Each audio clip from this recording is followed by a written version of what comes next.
All right, funny, interesting, weird, crazy story time. It's kind of hard to categorize this one, right? Anywho, let's start. So once upon a time, a few years ago, several years ago, I was tattooing. I started tattooing again, and I had a little business. I ran it just like a business would in a regular place, even though I didn't have to. I didn't have to, but that's the way you want to run. I don't care what it is, like just regular household, like the regular budget. You want to run it just like a fucking business, in as far as I'm concerned, right? So, anywho, I just have a little place, and I'm working on a home, and I was totally they were New York State was looking for like licensing or changing the laws on what a business should be, of course, right? And I knew this. I was keeping up on it. I studied, and I knew what the laws were. And the main thing is about cleanliness and sterilization. And I was right up on that. I sterilized shit, and I told people. I posted it, and I said, "This is what I do." For sterilization, cleaning and sterilization are two separate things, right? But I knew both of those, and I did it really, really super well. Now, I'm not a super great tattoo artist, okay? Like the ones you see on TV and all that shit. But I had people approach me like about portraits, and I'd always say, no, I can't do portraits. But I always steer them to the big places around here that knew how to do portraits. Now, I can do a Steelers logo tattoo just as easily as a big shop. So it's worth it to come to me for something like that. Now I can do some other shit too, but anywho, I was doing pretty good work, but then I had shops come in and get on my case. And I couldn't understand this at first, right? I'm like, what the fuck? I'm a one man show. It's like it's not like I was infecting people left and right because I wasn't. I was clean and sterile, and I could prove it. And I had licensing for bloodborne pathogens and infectious disease control, which is something you don't even need in a shop, I guess, but I had it. And see, I worked at the animal shelter where we worked really, really hard and learned about how to clean properly, which means getting rid of like really infectious diseases like parvo for one, right?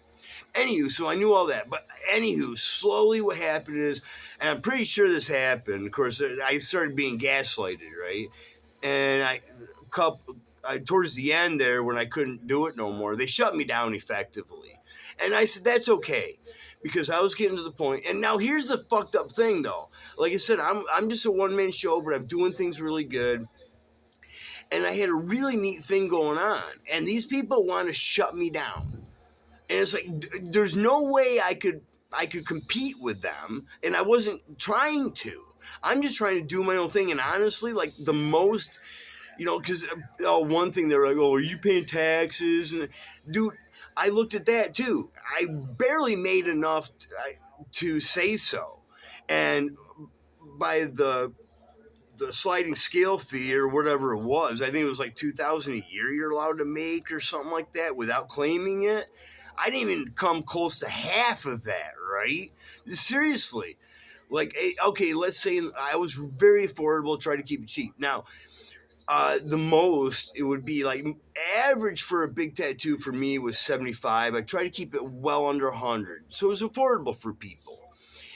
And so out of that, like, it was rare that I do $100 tattoo, but let's say I did a decent $100 tattoo or 75, and they'd give me $20, right, for a tip because I really enjoyed it. But anywho, so out of that $100, I was just trying to take care. I'm operating on way less than that a month, way less than $1,000 a month. Okay, plus a little bit of tattooing. So but most of that, no matter if it was 100 or 50, pretty much half went immediately back into supplies and household, like paper towels and stuff I needed. Sometimes ink, needles, whatever. Now, sometimes I get lucky what I do, and I was just trying to take care of my son and myself, So what I do is like half of it went back into supplies, and the other half, sometimes I get Josh my son something, and other times I just wanted like beer money, or I need cigarettes or something, and nothing wrong with that, right? I don't see why.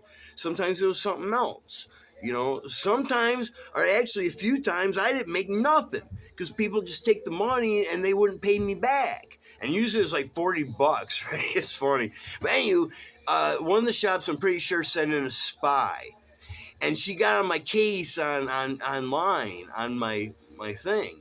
And I was like, what the fuck? I was like, she didn't even get a tattoo from me. She just came for a consultation, and I effectively turned her down. So then her and all these other people, these Marines, were getting on my case and trying to lower my rating online. And I know what that was about because I was higher on the local tattoo shops. Because when you search it, mine came up first. They didn't like that, right? Because they've been established. They didn't like that shit. So they want to send people in to shut me down. Well, actually, you know what? I still tattoo here and there. I just don't make a big deal about it, and I keep the costs down. I do it for friends and close friends and shit, and the people that seek me out that really want me to tattoo them. But anywho, so they effectively shut me down, but they actually did me a fucking favor. But still, it says a lot about their character, right? I'm just a one-man show, just trying to support my son. They're established. I can't compete with them, so they want to shut me down. I'm like, you're a fucking douchebag for trying to take that from me. Now that reminds me, is like, it's funny because they want to take everything, they want to take from me, right? It's like, well, now what do you got to hold over my head? Never fuck with a man who has nothing to lose, especially if you want to take it from him, right? So anywho, they actually done me a favor because I was getting sick of having people in my home. I did a lot of research on them. I found out who they were, and if they had like issues, I wouldn't invite them in. And usually it was when my son was gone. There's a couple of people that my son knew that I tattooed when he was over. Anywho, I had a really super cool setup. I had business in the front, and I lived in the back, and it was a neat little place for a bit. And it was cool because people could even bring their children. They could hang out in the living room and watch on the big screen, and there was a porch, and they could have snacks at my place. I loved it. It was fucking awesome. And I think that's where people were jealous, people were really jealous. But it's funny because I don't know what they were thinking. It was like, what the fuck? Why you gotta fuck with me? I was like, I'm not making that much money. I'm not a threat to you. Because it sounded like a shit ton of people were coming to me, and they were. And there was a lot I turned down because for various reasons. One was if I couldn't communicate with the client at all, like, nah, this is going to be a problem, right? The other part, the main part, well, that was the main part, but the other part was like people come to me for portraits. I was like, nah, I can't do that. So I'd send them to the bigger place. I know they know how to do the portraits, so I'm not going to even attempt to do a portrait because I'll probably fuck it up. Now, there's a couple simple portraits I've been able to do. But anywho, this is getting to be a long enough story, but it's funny because that's what happened. Funny story.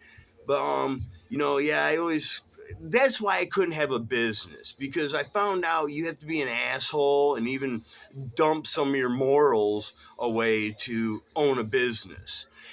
And I'm glad I didn't sell myself out like that. You know what? I'm really glad I didn't sell myself out like that. Thanks, guys. Thanks for listening.